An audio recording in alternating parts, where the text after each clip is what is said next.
Buenas tardes, da gusto ver este salón como está de lleno. ¿Has visto el poder de atracción un sábado por la tarde? No, llueve no, pero eres tú el que esto. Bueno, pues nada, buenas tardes otra vez de nuevo y bienvenidos al Ateneo. Tenemos hoy una vez más a José María Pérez Peridis aquí, que has venido ya varias veces, siempre con muchísimo éxito. Y vamos a tener el acto este lo va a coordinar Jesús Herranz, que también es muy conocido, ¿no? Esteban, bueno, él es editor, eres autor, eres muchas cosas también. No tantas como Peridis, que es una cosa que tengo el currículum 3 folios, que no lo voy a... Yo creo que te he visto hace 2 días en televisión con motivo del 50 aniversario de la democracia. ¿Estabas con las tiras estas tuyas? Algo de eso. Me suena. Y Esteban, que es historiador, ¿no? Y también con cargos en el ayuntamiento. Yo correspondo al Ateneo. Entonces, nada, pues el acto lo va a coordinar Jesús y cuando quieras empezamos. Pues buenas tardes. La verdad es que es un placer venir al Ateneo. Gracias porque siempre que presento como presentador de Valnera, que esta vez no soy Valnera ni soy Espasa, soy sencillamente un admirador de mi maestro José María, siempre que venimos nos acogéis de maravilla. Y además tener como hoy la sala prácticamente llena, pues da gusto, sí. No, un sábado a las 7:30 de la tarde, pero no teníais otra cosa que hacer. Bueno, me ha dicho José María que no quiere muchas alabanzas y que cada vez que le alabe, pues va a hacer popó, popó. Entonces, sí que os digo de entrada que si le tuviera que definir con un solo adjetivo, diría que es ubicuo. Y para ver si había acertado en la palabra, pues fui al diccionario de la Real Academia Española que decía ubicuo, dicho principalmente de Dios, que está presente al mismo tiempo en todas partes. José María es grande, pero compararlo con Dios me parece excesivo, al menos por ahora. Al final de sus días, cuando culmine toda la obra que tiene en marcha, pues que sean de Dios con cuidado. Porque además Peridis no va a descansar el 7º día, ¿eh? Eso ya os lo advierto. Seguí leyendo y llegué a la segunda definición, que esta sí le viene como anillo al dedo. Dicho de una persona que todo lo quiere presenciar y vive en continuo movimiento. Desde luego que eso lo definía, había dado en el clavo. Porque la faceta de tocar todas las teclas la has tenido ya desde la infancia, en la juventud, y la sigues cultivando en esa madurez que tú gustas llamar tercera actividad. Valga como ejemplo, como primer ejemplo, el deporte. Como no se decidió por hacer un deporte, practicó muchos. Fue portero de fútbol en el Colegio Marista Castilla. Fue también atleta de salto de altura, con la vieja técnica del rodillo ventral. No digo las marcas, ¿eh? Fue atleta de longitud y de triple salto. Y anduvo muchísimo en bicicleta. Y fue tan seguidor de Bamontes que hizo una pintada en la capilla del Cristo del monasterio Santa María la Real, de quien vamos a hablar hoy, del monasterio y quizá también de Bamontes, y la hizo con la cal del calero de su padre. Y escribió para que lo leyeran todos los que transitaban por la carretera de Cervera: Bamontes ganó el Tour 1959. Tenemos entre los dos, no sé si una apuesta, pero sí un reto, que es poner: José María Pérez Peridis terminó la enciclopedia del románico en marzo de 2026. Como no se puede pintar, pondremos una pancarta. Cuando se desplazó a Madrid, no llegó a portero del Plus Ultra porque era el equipo filial de Real Madrid, y ahí estaban un tal Patiño y un tal Muiña, que tan pronto volaban por los aires como rodaban por los suelos, y le convencieron con su actitud de que era imposible que pudiera competir con ellos. Así pues, su dispersa carrera deportiva quedó frustrada. Después comenzó a trabajar de chico para todo en la editorial Magisterio Español, antes de hacer el servicio militar, y compatibilizó el servicio con los estudios de arquitectura. Por tanto, José María pudo ser portero de fútbol, saltador de altura, saltador de longitud o de triple salto o administrativo en una editorial, pero por tus estudios terminaste siendo arquitecto. Ya he dicho que tiene el don de la ubicuidad. No podía quedarse solo en un buen arquitecto. Y quiso andar en su faceta de dibujante de caricaturas y se convirtió también en humorista gráfico, en humorista político, siempre con muy buen pulso y siempre con cariño hacia sus animalillos. Se preparó en revistas de aficionados hasta llegar al diario Informaciones, dispuesto a dar el salto desde allí a un periódico que iba a nacer pronto, El País. Y desde el 4 de mayo de 1976, cuando publicó un dibujo con el ministro Areilza, no ha faltado prácticamente nunca su viñeta, sus personajes, su crítica, su opinión y siempre su cariño. Los políticos le echan en cara más no haber salido que haber salido aunque fuera mal. Pero ¿cómo iba a quedarse solo en eso? ¿Cómo te ibas a conformar con hacer varios proyectos de arquitectura al mes y una tira política al día? Tenías que aprovechar la faceta de arquitecto y poner en marcha la restauración del monasterio de Aguilar, que es el que nos concentra aquí hoy. Aquel convento caído, plantado frente a tu casa, frente al calero de tu padre Froilán, en el que tanto jugaste de niño y del que fuiste cicerone, cobrando en pesetas. Perras gordas. Bueno, lo dices ahora. De cuantos venían a visitar sus ruinas. Pues nada, tuvo que fundar la Asociación Amigos del Monasterio de Aguilar de Campoo, con todo el pueblo de Aguilar detrás de él, y remover no solo las piedras caídas, sino otras piedras muchísimo más complejas, las piedras de la administración. Y la restauración fue de tal calibre y hecha con tanto cariño, fue tan canónica para los futuros restauradores, que recibió el premio Europa Nostra en 1988 de manos de la reina Sofía. Después se le planteó el dilema de qué hacer con la Asociación de Amigos del Monasterio cuando ya había cumplido la principal tarea por la que había nacido, y creó el Centro de Estudios del Románico para promover, apoyar e impulsar todo tipo de actividades culturales para la defensa del patrimonio natural, cultural y artístico, y especialmente la conservación, restauración y promoción del románico. Eso dicen sus estatutos. A ese centro se deben prácticamente todas las acciones de conservación, de restauración de gran parte de las iglesias románicas españolas. Y después de eso, ¿qué hacer?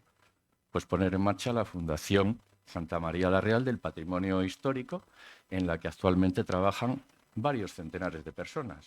Y a lo largo del año, a lo largo de la historia, millares de personas. Peridis, por tanto, también ha conseguido ser creador de puestos de trabajo. Todos vosotros sabéis que él puso en marcha las escuelas taller, una idea suya que apoyó el ministro Almeida con entusiasmo. Almunia. Almeida es el alcalde, ¿no? Pero es el alcalde de Madrid. Esto es imperdonable, ¿eh? Un fallo. Sigue con el... Sigue. Lo peor de todo esto es que dicen que estamos saliendo en directo. Entonces, a ver cómo rebobinamos y decimos Almunia. Madre mía. Desde entonces, cientos de miles de jóvenes se han formado en las escuelas taller, al tiempo que restauraban edificios, a ese mismo tiempo aprendían un oficio. Y hace no mucho ideó las lanzaderas de empleo con gran éxito actualmente. La actividad que le viene ocupando desde hace muchos años, amén de su intervención en coloquios radiofónicos, participación en documentales televisivos, su tira diaria, es ponerle fin a una tarea editorial que finalizará en este siglo XXI. Levantar en papel... ¿XXI? Qué susto le has dado. ¡Uf!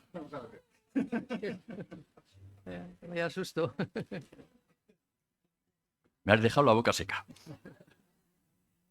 Finalizaremos en 2026, marzo, abril. Tú quieres que sean 25, pero los muros de la gran enciclopedia del románico en la península ibérica, que al final tendrá la friolera de 77 tomos. Y no solo 77 tomos en papel, sino que si ustedes entran en internet y ponen románicodigital.com, tendrán todos los libros de manera gratuita, en PDF.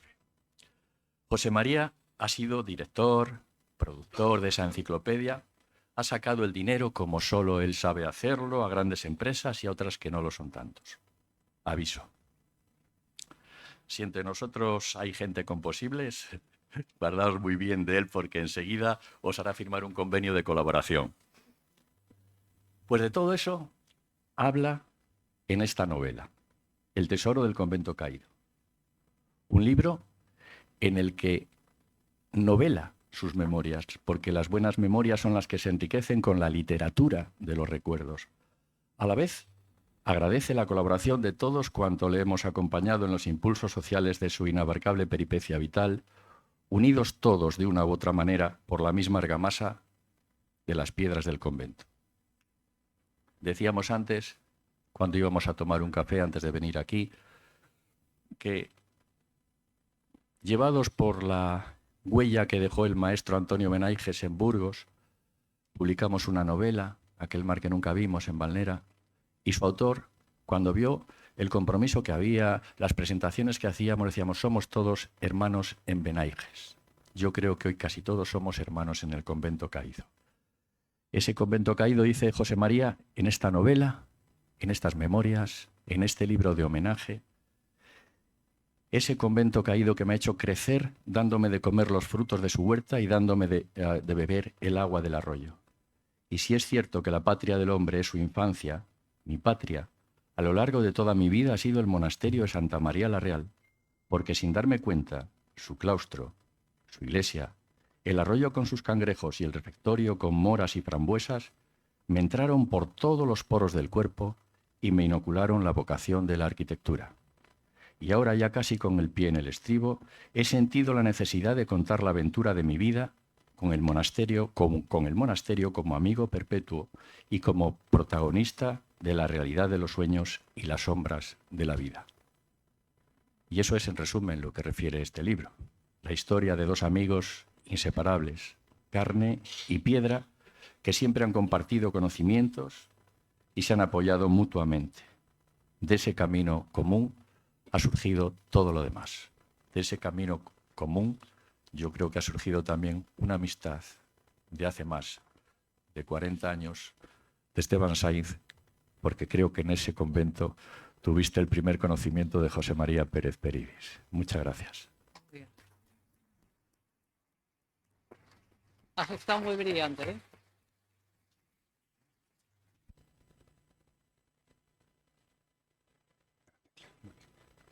Ese monasterio está encantado. Es el Camelot de Peridis. Bueno, el patrimonio cultural, una riqueza a conservar, difundir y explotar. Ese era el título del curso que la Universidad Internacional Menéndez Pelayo programó en el verano de 1985 con la Asociación de Amigos del Monasterio de Aguilar de Campo. El título era insólito. Por aquel entonces, al patrimonio edificado se le consideraba una carga. Acometer en cualquier lugar la conservación de un castillo o una iglesia en ruinas era algo realmente singular. Pero plantear su rehabilitación, o sea, darle una utilidad, su difusión y sobre todo su explotación, era como que algún iluminado propusiera en 1985 no fumar en los bares. ¿Os acordáis? Sin duda, en aquellos días nos abrieron los ojos a otra dimensión del patrimonio. No basada únicamente en lo histórico-artístico, sino que también nos ayudó a contemplarlo como factor de desarrollo. Ahora es muy habitual.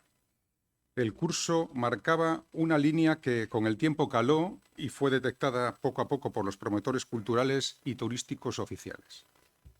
Fue allí cuando conocí, en 1985, a José María, presidente entonces de la Asociación de Amigos del Monasterio. Recuerdo que lo primero que hizo con nosotros, los becarios de la UIM, según llegamos, me acuerdo perfectamente, era un domingo por la tarde, pues lo que hizo fue, antes de que dejáramos nuestras bolsas en las literas, darnos brochas, pintura, escobas, telas y demás material para preparar el refectorio del monasterio como sala de las conferencias que comenzaban al día siguiente, tal cual. Y así empezó todo. Creo que a los que nos vio como más inquietos, nos comentó la idea que tenía de crear un proyecto que denominaba Escuelas Taller. Nos contó algo que nos pareció utópico totalmente en aquellas fechas. Nos decía, pero si todo está inventado, ya lo hizo Fontaneda en Aguilar. Cogió la harina de Castilla, la leche y la mantequilla de Cantabria, buen agua de Aguilar, lo mezcló, lo dio forma, lo horneó y le salió una galleta. Pues bien, yo planteo algo similar. Nos hacemos cargo del monasterio en ruinas, incorporamos maestros de oficios en trance de desaparecer, jóvenes desempleados sin formación, los unimos, les damos forma, los cocemos y nos sale una escuela taller.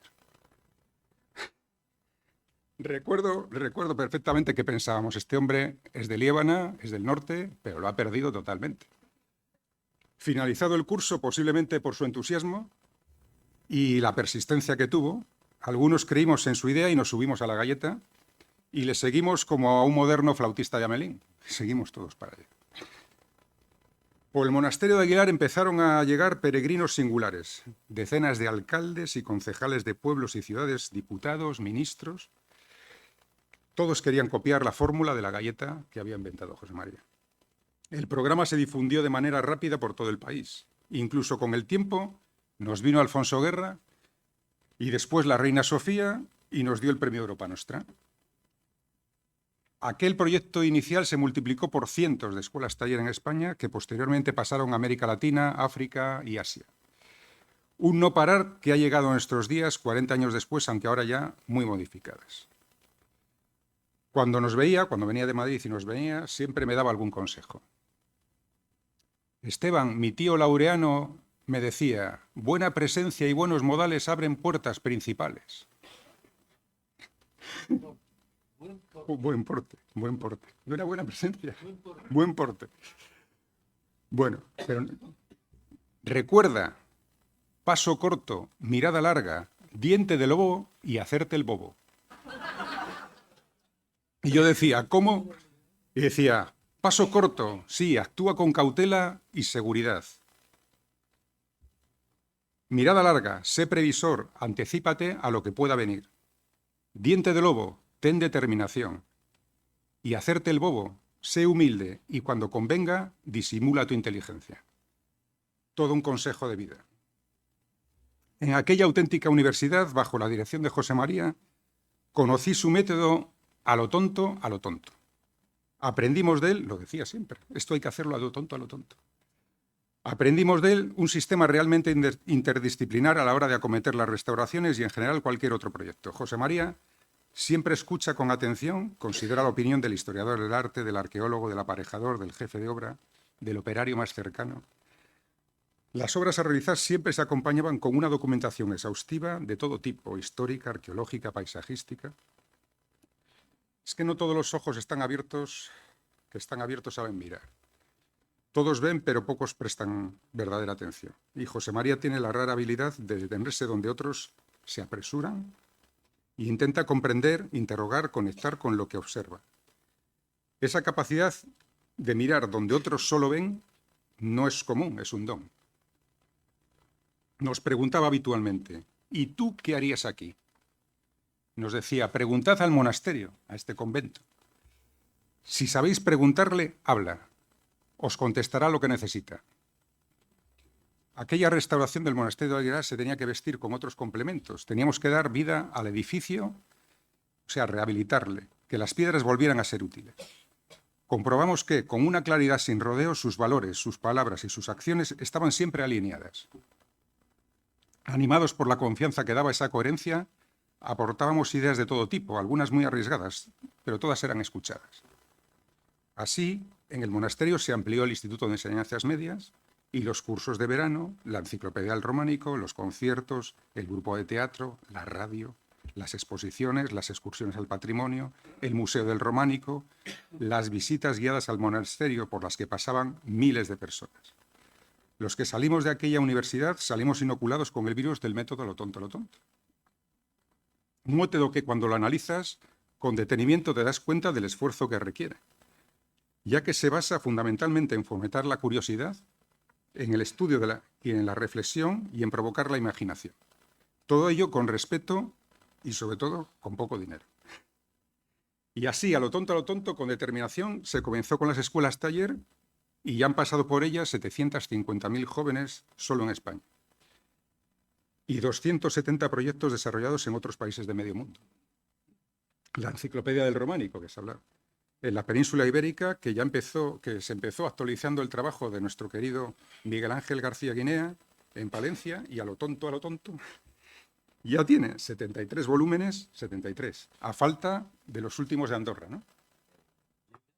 Lleida y Andorra. Vale.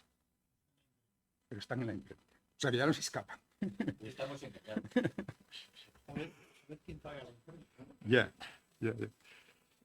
La Fundación Santa María la Real del Patrimonio Histórico, que empezó como aquella asociación de amigos, hoy tiene sedes en Aguilar, Valladolid, Madrid, Sevilla y León. Ha creado en estos años 3.500 empleos directos, con 215 empleados fijos actualmente, de los que más de 70% son mujeres y sobre el 50% son licenciados.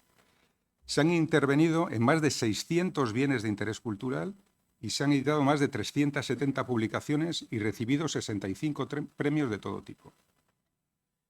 Así que José María es mucho más que un referente cultural, es un verdadero agente de cambio social.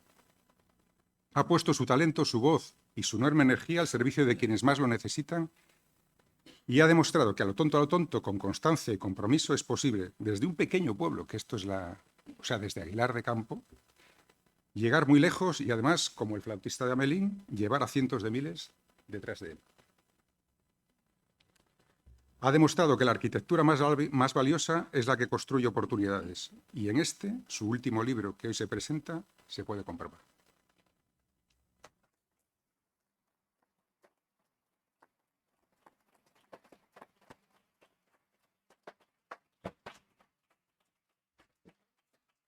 Te envidio, Esteban. Te envidio. ¿Por? Ni una sola vez ha hecho así. Hombre, pero es que me conoce antes que... Igual tiene contigo menos confianza que conmigo. Yo es que fui como su alumno. Y yo le voy a castigar con una pregunta por haber sido tan cruel conmigo y a ti te permite todo. Vamos a ver.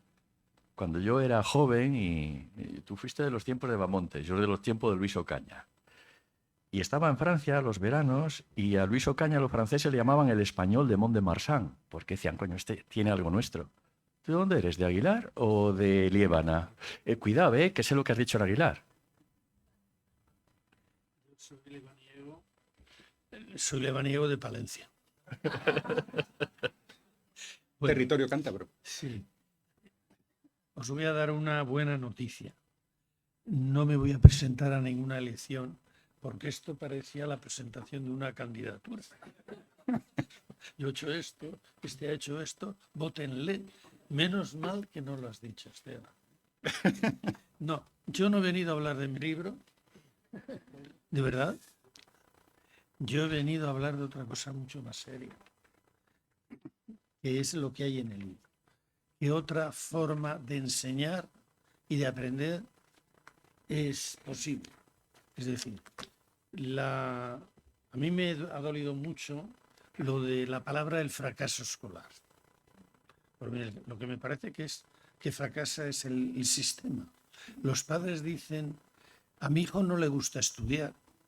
Bueno, a casi nadie le gusta estudiar. Y en los estudios, pues es una carrera de hándicap. Los que nacen en una familia que tiene acomodada de profesionales, con libros en casa, con padres cultos, esos tienen muchos metros ganados en la carrera de la vida. Pero ¿qué hacemos con los que no tienen esa suerte?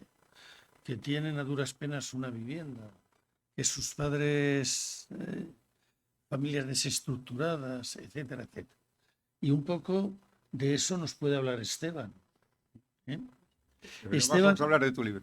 No, mi libro se va a hablar sobre la marcha porque este señor es editor y se empeñará en llevar el agua a su libro. Sí, pero recuerdo que este libro no lo he editado yo, con lo cual tampoco puedo ahondar mucho en las ventas de la editorial que es enemiga. Lo cual le cabrea bastante, Sí. porque a la vista del público que hay dice, me trae a mí de presentador y el negocio lo tiene otro. No, ya sabes que eso no es así.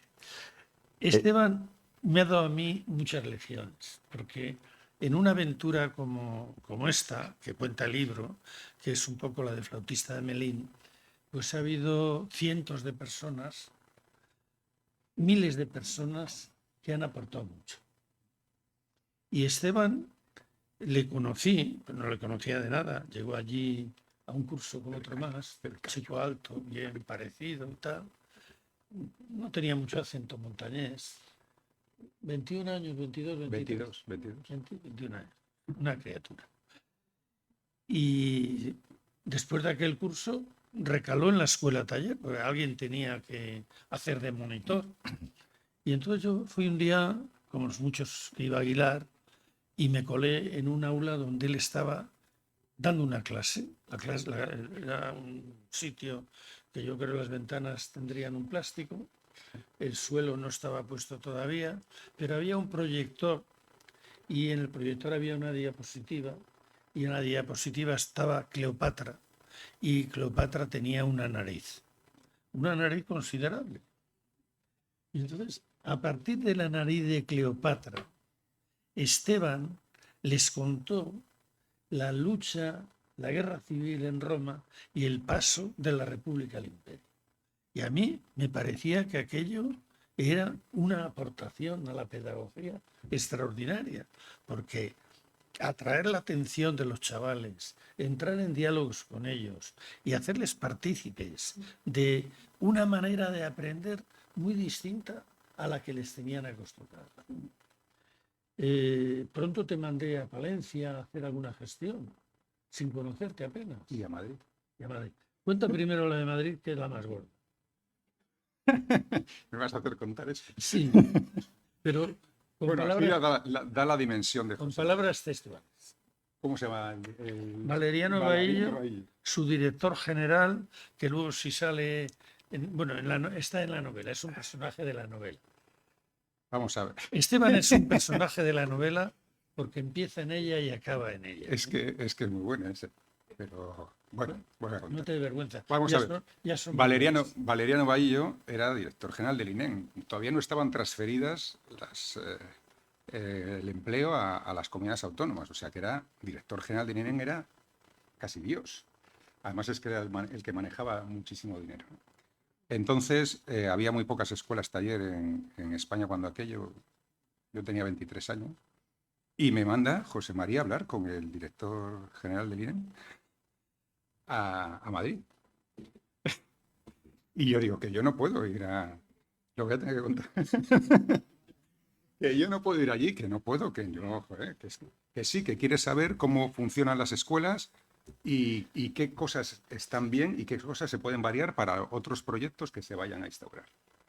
Uno de los proyectos, una de las cosas que había que hacer era, pues aquellos chavalillas que no tenían el graduado escolar, darles el graduado escolar por las tardes, porque era incompatible por las mañanas, ¿no? Pero bueno, pues allá que me fui en el tren de Madrid, que ahora tarda la tira, aquel tardaba mucho más. Y le dije, pero bueno, ¿y qué hago yo cuando me meta allí en el despacho y hablar con un director? Dice, es igual que tú. Tú, imagínatele cagando. Y yo dije, ¿cómo?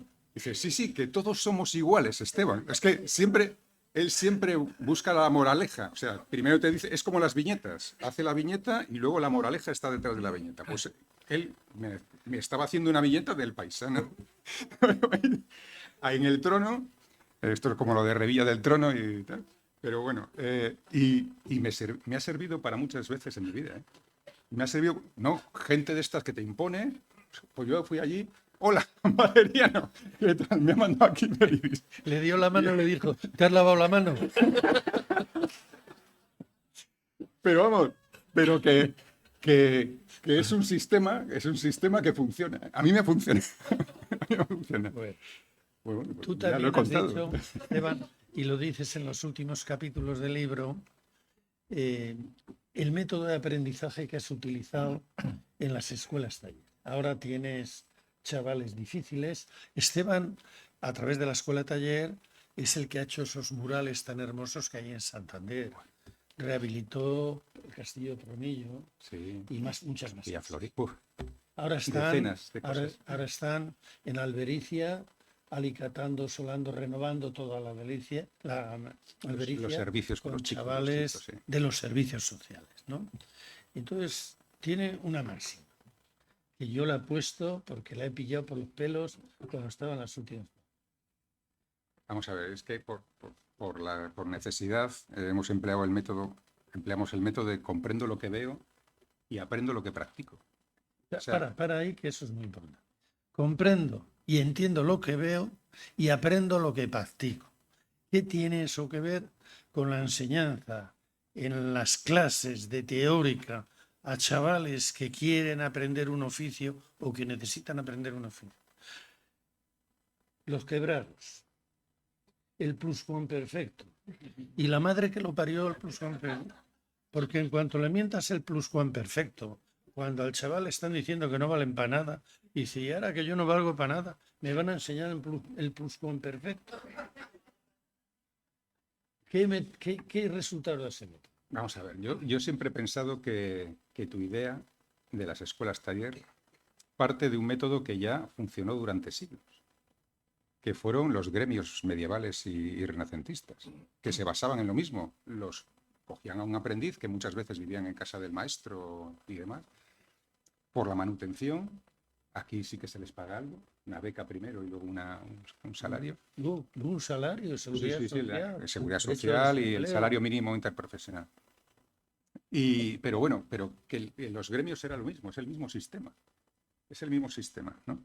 Aprender viendo al oficial cómo hace las cosas. Entonces, tú si haces una cosa delante del muchacho o la muchacha y luego lo hace él, evidentemente lo que ve se le queda, lo que se escucha casi siempre se olvida.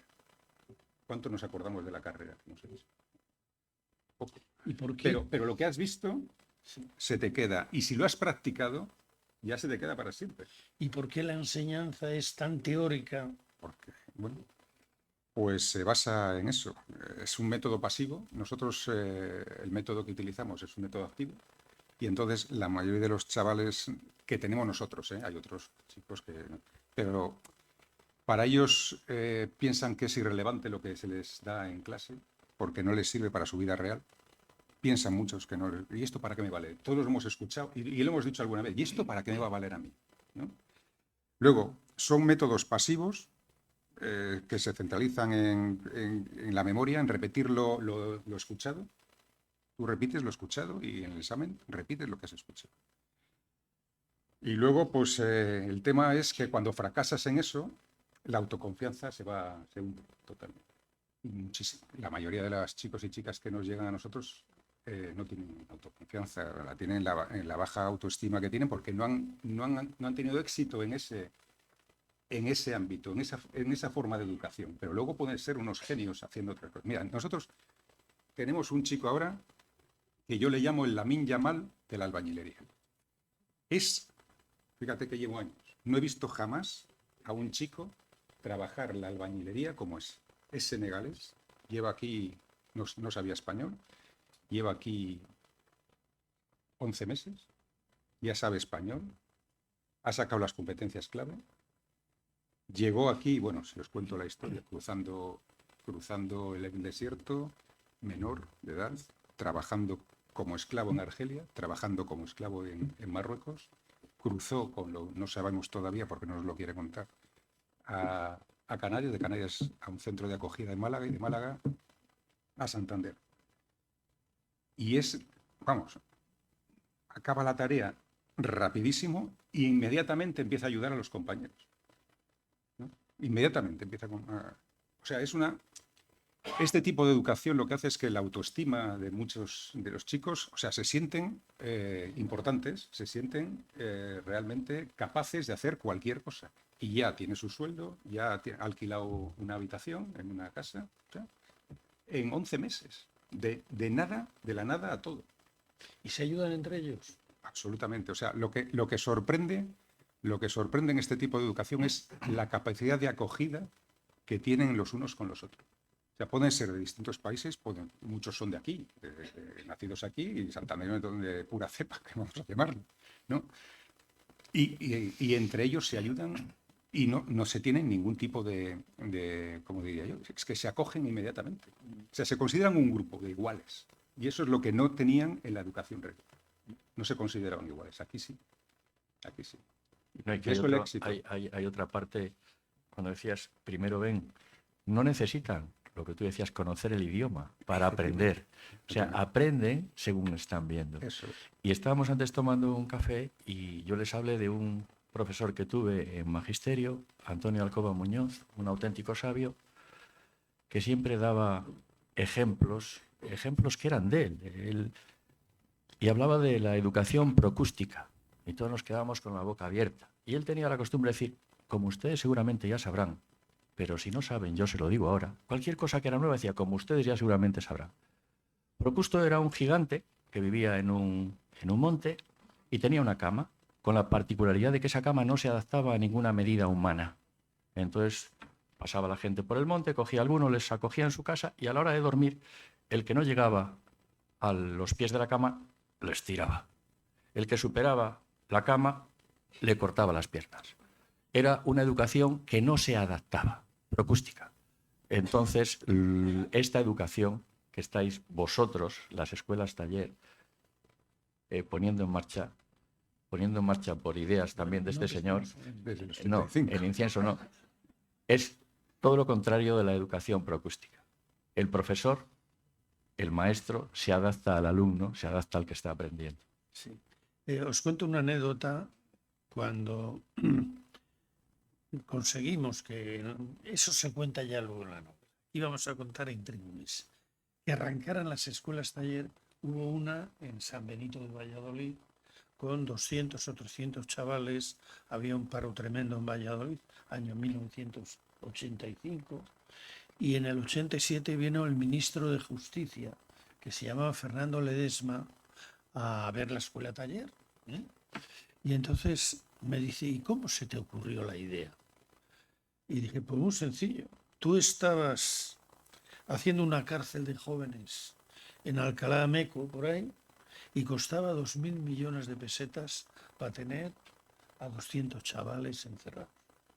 Con 2.000 millones de pesetas se hacen 20 o 30 escuelas taller y hay miles de chavales que ya no van a ir a la cárcel. Es mucho más económica la prevención que la represión.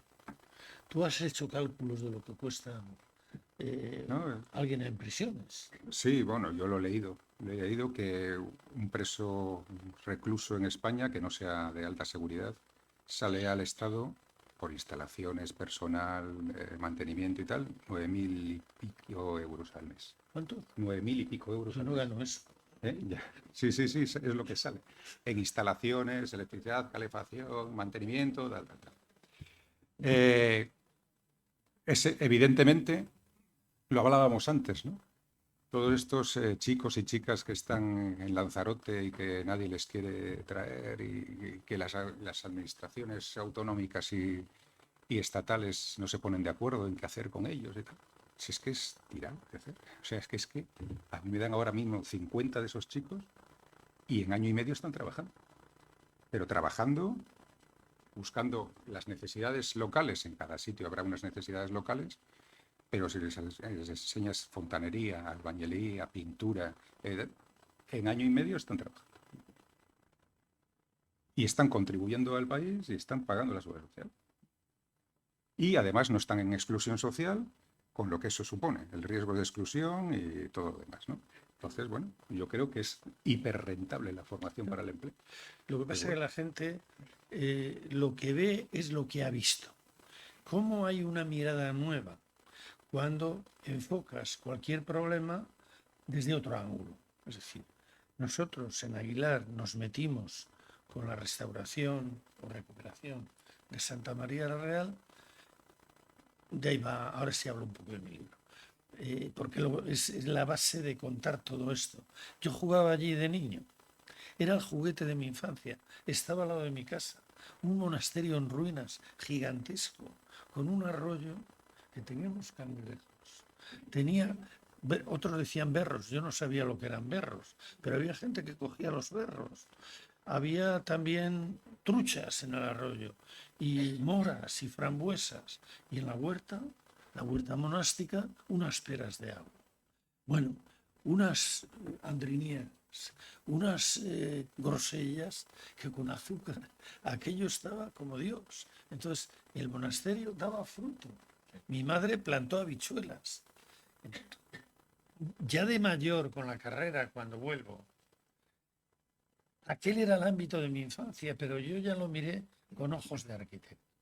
La gente solo veía los escombros y la ruina, porque ves lo que tienes delante. Yo era arquitecto, había viajado, había leído, sabía que en Bolonia estaban recuperando los conventos viejos y los cuarteles para equipamiento de la ciudad, porque no hacía tantos años que había acabado la Guerra Mundial. Tampoco Italia tenía tantos recursos. Los centros de las ciudades de Europa estaban deshechos. Bueno, pues Bolonia hizo un plan Bolonia, que recuperaban lo que ellos llamaban edificios contenedor. Y yo cuando volví al monasterio, aparte que me habló y me pidió socorro, pues me daba cuenta y veía detrás de aquellas paredes chavales en un instituto de bachillerato que no había en el pueblo. Había una necesidad, escolarización, sobre todo a los chavales de los pueblos de la comarca. Y había otra necesidad, recuperar el monasterio para que no se cayera. Y entonces yo me dije, aquí yo veía el instituto, porque de niño lo había soñado prácticamente, porque para mí era un ámbito de aprendizaje, de juego y de sueños, ¿no?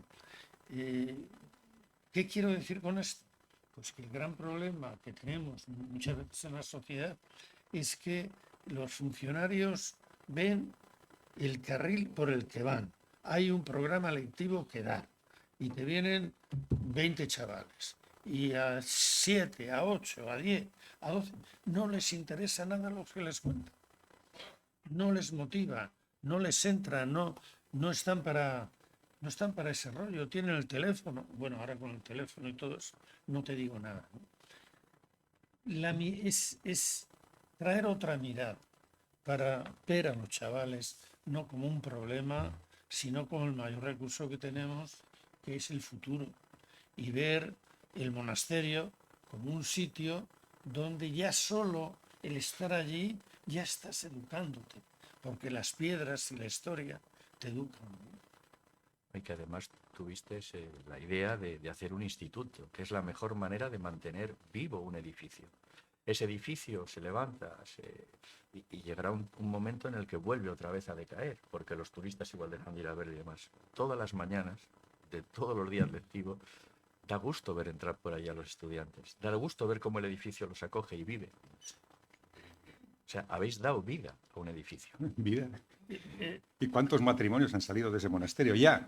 ¿Y cuántos hijos han salido de ese monasterio? Desde que nos vimos por primera vez en el claustro del monasterio Santa María la Real en agosto de 1982, Leticia y yo hemos recorrido en paralelo nuestras respectivas carreras profesionales poniendo en valor el patrimonio cultural.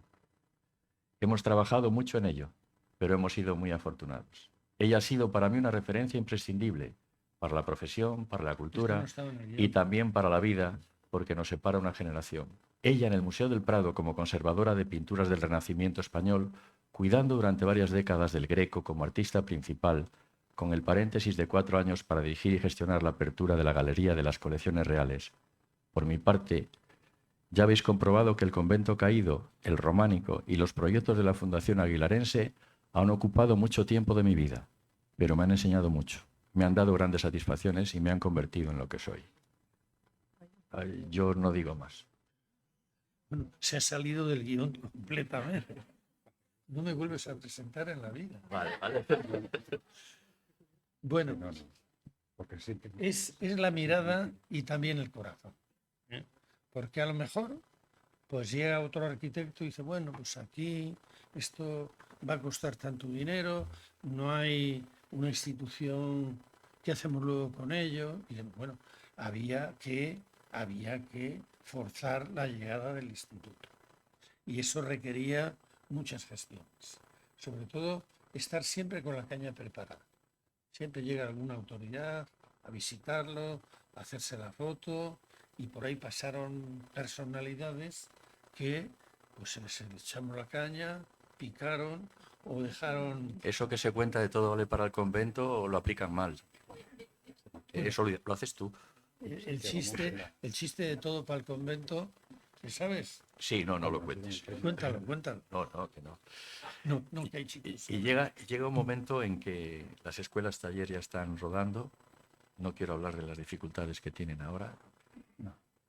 Vamos a hablar del libro. Y haces otro invento, las lanzaderas de empleo, o hacéis otro Hacéis. invento. Creo Con que Julián. Julián y tú empezáis a darle vueltas al caletre y ponéis en marcha una historia que Pero está eso teniendo pasa- muy buenos resultados. Eso pasaron muchos años, es con los cuentos. Y pasaron muchos años y cambió el panorama del desempleo. Y resulta que lo que no había pasado nunca, arquitectos en paro, ingenieros en paro, historiadores patadas y personas que llevaban 40 años trabajando, 20 o 30, la empresa cerraba, cambiaba el sector, aquí cerraron varias empresas grandes en Torrelavega, cambiaban las técnicas de formación también y ¿qué hacemos?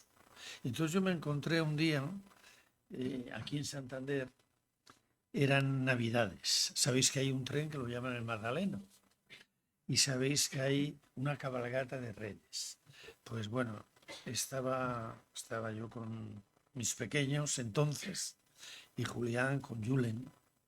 Julián, jugador de balonmano, del TECA, internacional, olímpico, etcétera, entrenador, en un momento determinado pasa a los entrenadores a menudo, pues pasan a una situación de expectativa de trabajo, ¿no? Y los Reyes Magos no venían y el Magdaleno no llegaba. Entonces, hablar del desempleo es de mal gusto. Si tienes un familiar que está desempleado, lo suyo es que sea invisible y que no se hable de ello. Y en un momento determinado, yo me atreví a decirle a Julián, ¿qué tal estás? Y me dice, pues estoy jodido, porque hay una normativa que las administraciones públicas, sobre todo los ayuntamientos, a los olímpicos y demás, pues les tienen que hacer un hueco para la docencia del deporte. Y pues aquí no está pasando.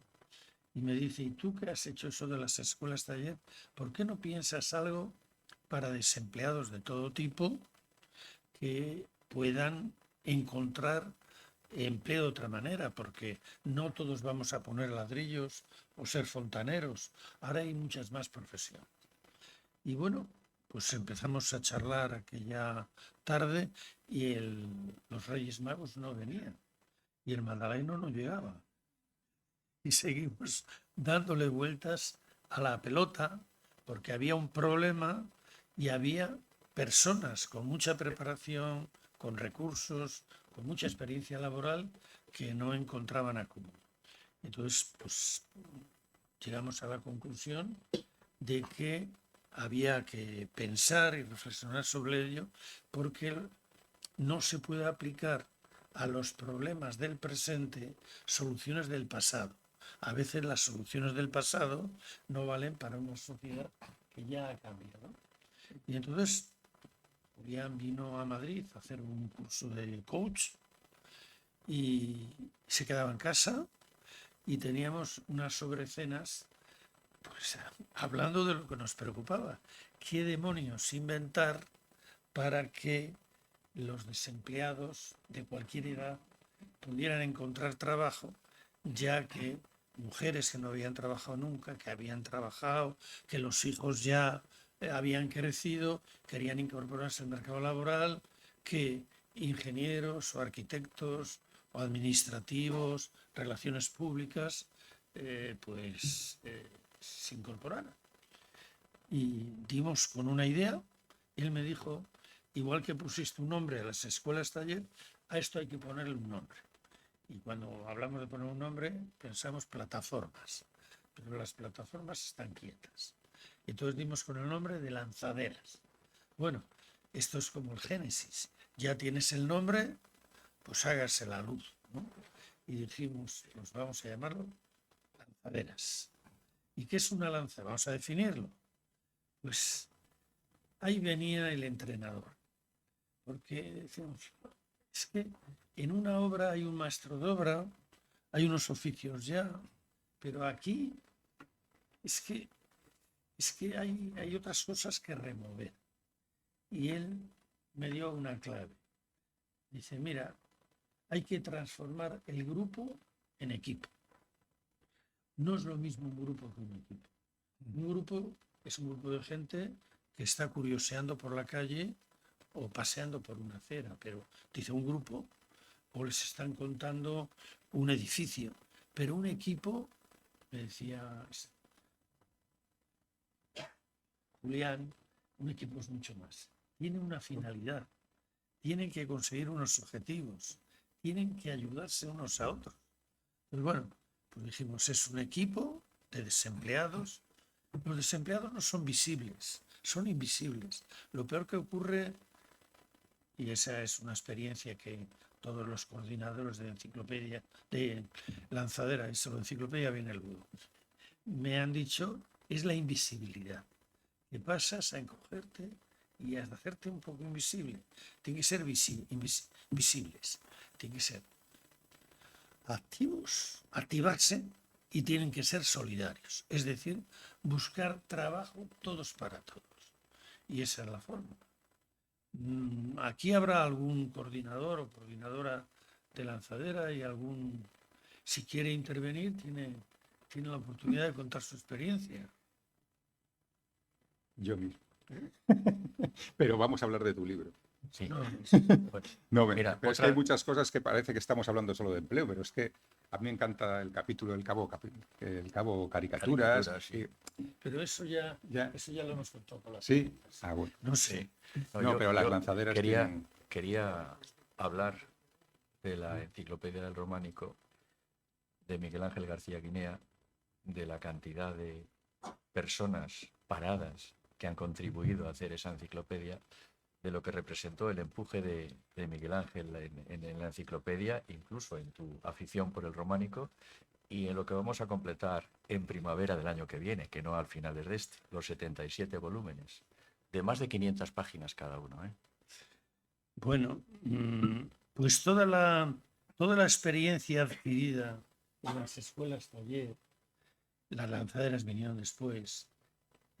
Puedes contar tú, cuando estabas de monitor, cómo salíais a los pueblos a medir las iglesias, cómo hacían la maqueta de la iglesia aprendiendo a tallar y cómo seguíais la estela de García Guinea, que era nuestro maestro y que había publicado el románico en la provincia de Palencia, ¿no? Total, sí, bueno, era un método, no es el mismo que el tonto, pero Aprender era haciendo aprender haciendo. y hacer aprender. Eso es. Pues nada, teníamos ahí el asesoramiento constante de Miguel Ángel García Guinea, que le llamábamos, iba por allí, le presentábamos aquí, veníamos a Santander, le presentábamos lo que íbamos haciendo. Y él siempre nos decía que no hiciéramos solo fotografías, que dibujara. Entonces, porque dibujando, a ti ves, pues es lo mismo, es el mismo sistema, aprender haciendo, ¿no? O sea, dibujando canecillos y dibujando capiteles y tal, te vas dando cuenta de muchos detalles que en la foto no le ves, ¿no? Porque no le das vuelta al capitel o lo que fuera. Y siempre dibujando y siempre tomando medidas. Y luego a partir de ahí, pues era sacar documentación, etc. Y seguir y luego con esos planos que se hacían unas maquetas en el taller de maquetas, ahora ya con las máquinas de 3D, eso es prehistoria, ¿no? Pero cuando aquello se empezó a hacer maquetas del románico palentino, que ahora están en el monasterio, muchas de ellas, que son una maravilla porque se abrían, o sea, era una maqueta por dentro y por fuera y a escala, y tallado todo. Sillar a sillar, o sea, se iban haciendo hiladas. Era o sea, cada pieza de esas es una obra de arte. Y bueno, ahí están, por lo menos están conservadas y bueno, pues se empezó con el románico en Palencia y mira ya, lo que tenéis. Yo recuerdo a Miguel Ángel con los 3 tomos que hicimos del románico en Cantabria. Ah, bueno, el de Cantabria fue... Las miles de fotografías que se hicieron. Superamos en tomos a Palencia, pese a nuestro románico, pero el empeño de él. Y recuerdo con la edad que tenía, gateando para acercarse todavía a ver si el edificio que él había definido años antes en el románico que había publicado la librería Estudio seguía igual. Y lo mismo saltaba una cerca que se agachaba por debajo de... Impresionante. Era un entusiasmo el que tenía, que supongo que también te transmitió a ti, porque en el libro cuentas que le conoces siendo prácticamente un crío en Madrid, Sí, esa era la parte de novela. de novela. Sí, Sí, él iba en bicicleta recorriendo las iglesias y yo me lo imagino llegando al monasterio de Aguilar cuando yo estaba en la casa de al lado y pidiendo las llaves, como todo el mundo, y paseando por allí, tomando medidas y sujetándole la cinta y recibiendo las primeras lecciones de arquitectura. Eso de Miguel Ángel tiene que ver con la escuela taller y con todo lo demás, porque todo esto ha sido posible porque un maestro de obra, que era maestro nacional, Francisco Canales, protagonista de la novela, llegó al monasterio sin maquinaria prácticamente, estaba oxidada, la tuvieron que pintar con un peón y un cantero, y eso era todo. Y yo esperaba de la empresa de restauración pues que vinieran a bombo y platillo. Y yo le pregunto, ¿y los trabajadores? Y dice, no, no los traemos, están aquí en la comarca. Y los que no sepan les enseñaremos. Y a los jóvenes les enseñaremos un oficio. Y yo me di cuenta que Francisco montó unos talleres, el de vidrieras, montó el taller de talla, el de cantería, la carpintería en la iglesia. Contrató a Guillermo y a otros, a Poli, a Javi, y les puso a trabajar enseñándoles. Y entonces convirtió en escuela la restauración del monasterio, al igual que en la Edad Media las catedrales eran las grandes escuelas de artesanos. Y además, en vez de poner monasterio Santa María prohibido el paso, es permitido el paso y se recomienda el paso. Y la gente le encanta entrar en una obra con el casco y ver trabajando a los operarios y cómo montan una bóveda, porque era una manera de restaurar enseñando. Luego lo copiaron en la Catedral de Vitoria y el gran atractivo de la Catedral de Vitoria Vieja era enseñárselo a la gente. Abierto por obras. Abierto por obras, era nuestro eslogan. En eso también nos Sí, sí, abierto por obras.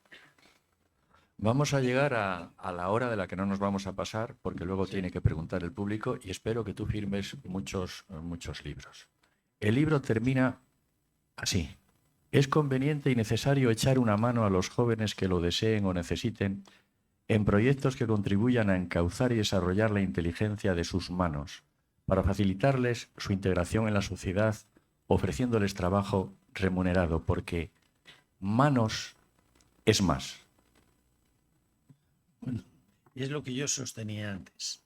El niño, los niños, cuando les pones en el cochecito y tienen el chupete, son muy molestos porque lo tiran. Y la madre o el padre lo recogen, lo lavan, se lo dan y no lo tires otra vez. Y el chaval se lo dan al suelo. Le regañan. ¿Y qué hace el niño? ¿Por qué tira el chupete? Porque está experimentando el principio de la gravitación universal. Está estudiando a Newton. Si una vez hace así y el chupete no cae, se lleva un susto morrocotú. El niño, y luego se chupa el dedo, se mira las manos. ¿Habéis visto cómo se miran las manos? Y el atractivo que tiene a un niño, saber que tiene un apéndice ahí que lo puede mover a voluntad. Y hace así y así, dice, oye, esto gira, ¿no?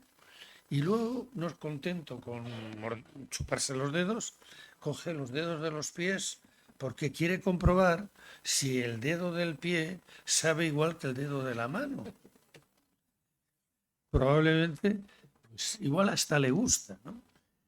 Y aprende experimentando.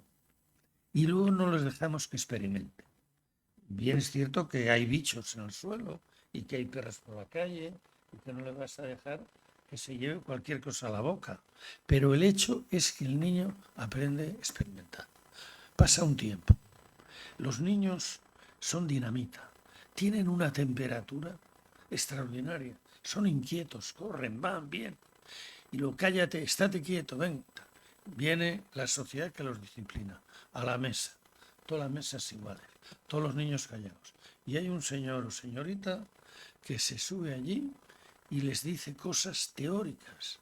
Bueno, pero eso vale para muchos, pero hay una serie de ellos, por razones de nacimiento, por razones de familia, que ese tipo de enseñanza no es la más adecuada en todas las materias. Evidentemente hay que aprender a leer, hay que aprender las reglas, sumar, restar, multiplicar, hay que aprender muchas cosas, pero y con las manos, porque muchos de ellos se van a tener que ganar la vida con las manos. Y además, pues el Homo sapiens no surge de repente en una mutación genética. Son milenios de aprendizaje desde el Homo habilis al Homo faber, que hace herramientas, y al Homo sapiens. Bueno, ahí pontifico un poco con que a lo mejor la inteligencia artificial le quita trabajo al Homo sapiens. Y habrá muchos desempleados.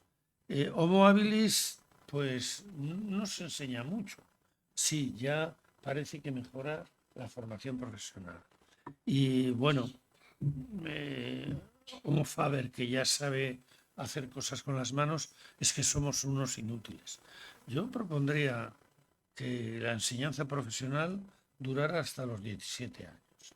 Y hasta que no sepas hacer bien una mesa, no te dan el título. Tienes que saber. Y luego a partir de ahí ya pasamos al sapiens. Aunque haya a lo largo de todo el trayecto aprendizaje de las cosas que son fundamentales, la historia y otras muchas cosas. Pero darle a todos los jóvenes el mismo pasto. Lo hemos visto, Esteban, con que han retirado y obligado a la gente de las escuelas taller a sacar una titulación como si fueran a una escuela arreglada. Ahora es una mezcla. Ahora es una mezcla entre práctica y una formación profesional. Es diferente. Es que sería muy largo explicarlo. No, pero un poco, apúntalo. Vale, lo apunto. Apunta. Para otro día. No. Es que ahora todo se ha burocratizado tantísimo que los chicos empiezan a repeler aquello que no les funcionó, se les obliga otra vez a hacer, ¿no? Entonces, ya aquella libertad que teníamos en las escuelas ya no existe. Todo está hiperreglado hacia la formación tradicional. Entonces, bueno, en aula. En aula. No un taller. Eso es, cada vez es más aula y menos taller. Pero bueno. O sea, los chavales que fracasan del aula les vuelves al aula. Es que ya no se llaman escuelas taller. Ahora se llaman experiencia. Experiencia. Experiencial. Un nuevo nombre, o sea, eso es como si bueno, en fin, no me tires de la lengua. Hablabas antes de que lo primero, el nombre, lo que hace es marcar, ¿no? Las lanzaderas, pues ahora... ¿Tenéis alguna pregunta? Sí, ahí hay una, mira. Ahora te acercan el micro. Levanta.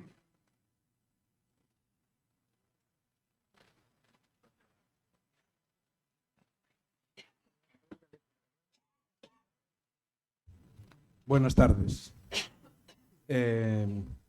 Quiero saludar a mi amigo José María Pérez Peridis. Soy Jesús Torre, que fui alcalde de Aguilar, y estuvimos presentando el premio Nueva Europa Nostra cuando le dieron el premio al monasterio. Y además la primera escuela taller, después de la del monasterio, fue la que tuvimos en el ayuntamiento. Y Esteban, que le he conocido ahora cuando estaba hablando, me he acordado de él cuando era un chaval, se consiguió en ese tiempo que el paro en Aguilar en el año 87 al 91 fuera prácticamente residual. porque 75 chavales estaban trabajando en la escuela taller más los monitores. En Aguilar fue algo impresionante, se hicieron cantidad de cosas dentro del municipio en el tiempo que yo estuve de alcalde, con lo cual sirvió mucho para que la gestión fuera buena.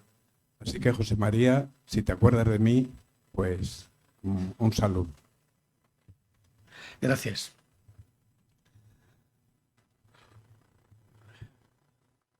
¿Alguno que esté en contra? A ver, yo le preguntaba a Esteban, ya me ha contestado, pero para que lo digan alto, que si esas escuelas taller no tienen ningún índice de abandono, ninguno. No abandona a nadie, porque Vamos a normalmente van alumnos que han... No, es que son alumnos trabajadores.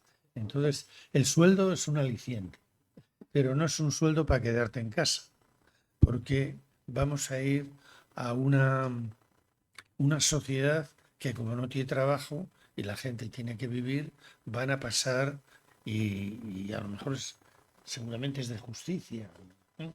Pero para la formación es letal, porque si empiezas cobrando antes de trabajar, pues igual se te quitan las ganas. Entonces, no, el aliciente era que tenían ya un salario trabajado. Yo cuento una anécdota que tiene que ver con el flautista de Amelín. En Aguilar había una tienda de ultramarinos que lo llevaba la Angelita. Era de Camasolas, está al norte de Palencia, la Angelita. Y vendía chuchería, de todo. Y entonces, yo hacía tiempo que no, pero en esos días yo iba por la calle siempre deprisa, me para y dice: oye, José Mari, que tengo que darte las gracias, porque me has quitado a todos los porreros de delante de la puerta que me espantaban a los clientes. Y te los has llevado al convento. Una flauta. Bueno, primera andanada como flautista de Amelín. Tenían un salario. Y a muchas familias les venía muy bien que el chaval no estuviera dándole que te pego y estuviera dándole que te pego. Otro día me encontré con el cura y me vino con la misma, pero él no tenía... También andaban por la plaza, ¿no? Oye, José Mari, que estábamos allí en la parroquia dándole vueltas los cristianos de base, esta juventud, todo el día en la calle, con la tentación de la droga, la delincuencia. Y has venido tú y te los has llevado al convento y nos los has quitado de la calle. Y pensé, pero no lo dije: Arturo, eso lo dices en el púlpito, porque hay mucha gente que dice: ¿pero qué hacen esos golfos en el convento? El convento estaba a ruinas, había habido ovejas, vacas, chotos, no pasaba nada. Paja, cubas, era un almacén, no pasaba nada. Ahora entran unos chavales a trabajar y a aprender un oficio y había gente que se rasgaba las vestiduras. Y bueno, pues lo que pasa en la sociedad.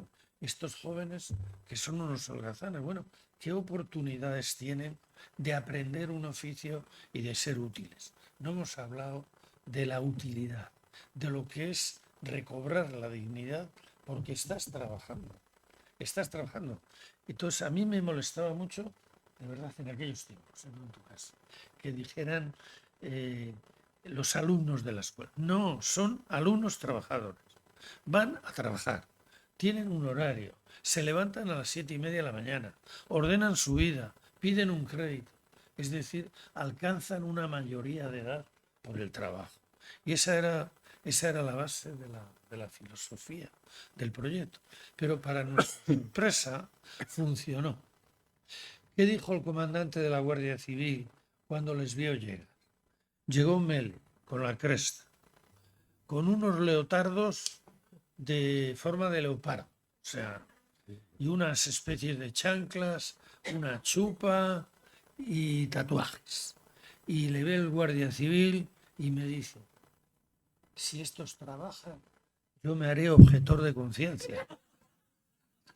Pues trabajaron, y que yo no me conste que haya habido ningún guardia civil en aquella zona que se haya hecho objetor de conciencia, porque habría salido en el diario Montañés.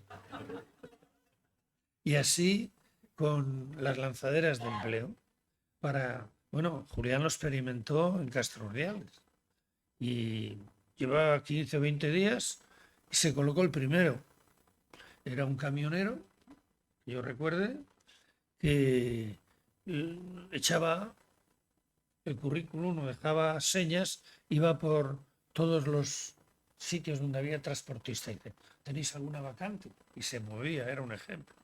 Y resulta que un día desaparece, otro día no va, y al día siguiente ya, ya estaban preocupados, le habrá pasado algo tal, y viene con una tarta, que me he colocado. ¿Pero cómo has hecho? Pues como siempre, iba por las naves, preguntaba y un día me dijeron, ¿tienes carné? Sí. Acabo de sacar el de primera especial. Pues coge este camión y vete para Francia. Así. Y el tío se agarró, llevó la tarta, las botellas de vino y lo celebraba. Porque cada vez que se colocaba uno, se alegraban todos. Yo recuerdo en Rivas Vacía Madrid, hicimos una reunión que se llamaban ferias de empleo. Y entonces hablaron los chavales que se habían colocado y había uno que no trabajaba todavía. Y había un empresario que le preguntó públicamente, ¿y tú cómo te sientes cuando ves que tus compañeros se van colocando y tú no has encontrado trabajo? Dice, pues yo me siento muy bien y me alegro, porque pienso que han conseguido el trabajo gracias a mí también. Y que ellos se acuerdan de mí y donde estén intentarán que si hay una vacante me llamen para que la entrevista. Y eso es lo que se consiguió con el equipo, que todos trabajaran para todos y que todos pues vieran que estaban en la misma condición, que no era les había tocado a ellos la desgracia, se desvictimizaban y solidariamente pues encontraban trabajo en su mayoría, ¿no? ¿Cuánta gente en el tiempo que estuviste tú? ¿No te acuerdas? La mitad, di que la mitad. Ya está. Bueno, pues Julián ahora ha conseguido de la selección juvenil de Arabia Saudita, sí, No llego para darle. no, pero algo tendrá el agua cuando se la bautiza. Dice que en el mundo árabe que no lo diga, lo del agua, ¿no? Pero la experiencia de la lanzadera y muchos años de entrenador y jugador te permiten y te ayudan a motivar y a que el equipo se ensamble y a que te permite conseguir unos logros deportivos que a lo mejor hasta ahora habían sido impensables. ¿Es una casualidad? Yo creo que no. Yo creo que es la competencia. Dios sabrá. Inshallah. Dios ha Jesús, querido. lo siento, pero habría que pensar ya en que Sí, se sí. vende el Con lo libro bien que fuera. Sí, es verdad que estamos muy bien, es muy agradable, pero hay que comprar el libro y venís por No, aquí y hay entonces que comprarlo. Vamos a ver. Hay que comprar. hay que comprar. No es obligatorio, de verdad. Sí, podéis. Y lo firmas aquí, normal. No, es aquí. Aquí, Sí. ahí en la ahí Lo en dedicas esta aquí. parte. Lo siento, de verdad, que está muy bien esto, pero es que todo el mundo tiene su horario. Sí. Y el Ya. Ateneo. Y el Ateneo también. Y lo Y tenéis el también Ibero. todos los días. Pues muchas gracias.